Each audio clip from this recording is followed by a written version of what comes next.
Good afternoon, everyone. I'm Gregory, and today I'll be presenting my final year project titled Fast and Accurate Lightweight Model for Real-Time Tiger Detection in the Wild. Let's first start off by looking at this concerning problem. As a result of poaching and habitat destruction, tigers have been listed as endangered, with the global population of these magnificent animals declining to fewer than 4,000 worldwide. And this represents just 4% of their historic range, according to the Worldwide Fund for Nature, WWF for short. Conservation efforts such as wildlife monitoring are crucial in protecting tigers. They help us to keep track of how many tigers are left, what challenges they might face, and how we can best protect them and their homes. Traditionally, wildlife monitoring has relied upon the attachment of sensors to animals. However, this approach has its problem. Firstly, these sensors can fail. This can occur due to technical malfunctions or damage to the devices during an animal's daily activities. And when this happens, this can lead to gaps in data collection, which is not desirable. Additionally, outfitting a substantial number of animals with sensors can be logistically complex, time-consuming, and costly. It also raises concerns about the ethical treatment of wildlife, as attaching sensors may pose stress or discomfort to the animals. As a result, researchers are exploring alternative non-invasive methods such as camera traps and drones to overcome these limitations and improve the accuracy and comprehensiveness of wildlife monitoring efforts.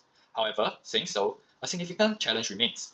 These edge devices have a very small battery life, and hence, it's vital to conserve the energy usage of these devices to ensure that they can be used for extended periods of time in the wild. We can do so by prioritizing the efficiency of these edge devices by ensuring that the model used in these edge devices follow these three requirements. Firstly, it is important to make sure the model is lightweight, which means that it does not need extensive amounts of energy for computation.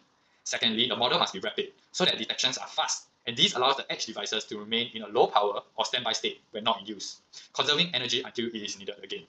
And lastly, the models have to be extremely precise. This ensures there are minimum false positives, so that no energy is wasted on false detections.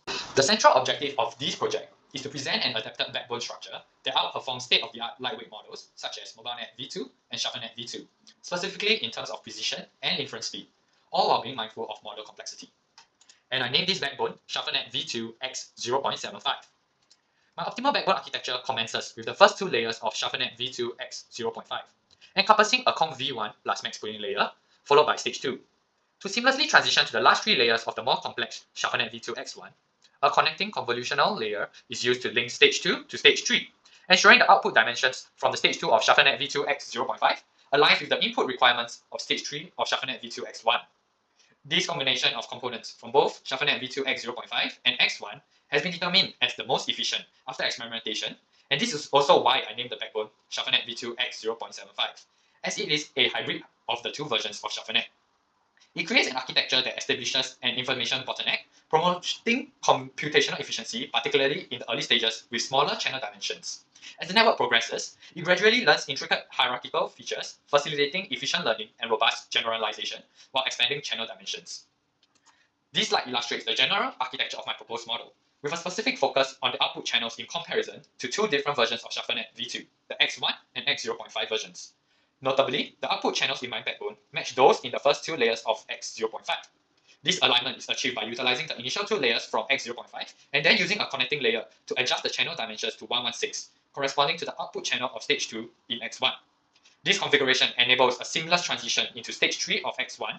Subsequently, the output channels continue to follow the pattern in X1, ending with a final output of 1024 channels after the Conv V5 layer. Now, we'll move on to the experimental results, where I'll be showing you why my proposed backbone is superior to both MobileNet V2, which is used as my baseline, and also ShuffleNet V2. MobileNet V2 served as my solution baseline, as it was used in the paper that I referenced, named Fast and Efficient Model for Real-Time Tiger Detection in the Wild. It managed to achieve an average precision of about 0.482 and an inference time of 61.4 milliseconds. I then tried to improve the precision and inference time, while making sure that I do not increase the model depth. One of the breakthrough lightweight models that allowed me to have superior results was ShuffleNet V2, and it was due to its enhanced computational efficiency and feature extraction capabilities. Using ShuffleNet V2, particularly the X1 version, as the backbone, allowed me to achieve a higher level of precision and faster inference speed with lower model complexity.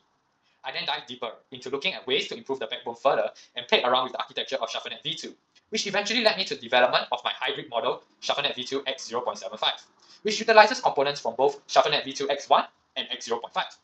You can see that my proposed backbone managed to achieve a much faster inference speed and reduce model complexity, though with a slight compromise in precision compared to ShuffleNet V2 X1. I think it's natural to pick a backbone for tiger detection in the wild that's quicker and more lightweight, even if it means it's a little less precise. This makes sense because in wildlife monitoring, you need to react fast to changing conditions, so speed is important. And it's good to use a model with a small model complexity so that it doesn't use up too much computational power, which may deplete your battery very fast if it's too high. We can see that my model is the most efficient, with the highest efficiency score of 0.0159. It is important to note that for all my experiments that I have conducted here, the models are trained under the same conditions with the same number of training epochs at 50 and a learning rate of 0.01. The only variable that changes here is the architecture of the backbone. My proposed backbone is not only lighter, but more precise than the baseline, and it actually managed to reduce inference time by almost half, which is noteworthy. In the process of conducting experiments to identify the most effective backbone, I've explored various hybrid backbone architectures that I've created and tested. As you can see here, I've tried using the components from the deeper X1 first, followed by the lighter X0.5 components in versions 1 and 2. And then I realized that using lighter weight layers at the start produces better results. This is because the backbone is able to establish an information bottleneck and enhance computational efficiency due to the smaller channels used in the earlier parts of the architecture. And this gradually empowers the network to acquire intricate hierarchical features, fostering efficient learning and robust generalization as it progresses through the network, while expanding channel dimensions as it uses parts from the more complex ShuffleNet v2 X1 architecture. This approach also helps mitigate the vanishing gradient problem, which is common in deeper models and serves as a form of regularization, preventing overfitting into early training stages. To end off, as seen from the table, my proposed backbone has the highest efficiency when compared across many models, namely the different experimental versions of ShuffleNet v2 x0.75, as well as across ShuffleNet v2 x1 and x0.5.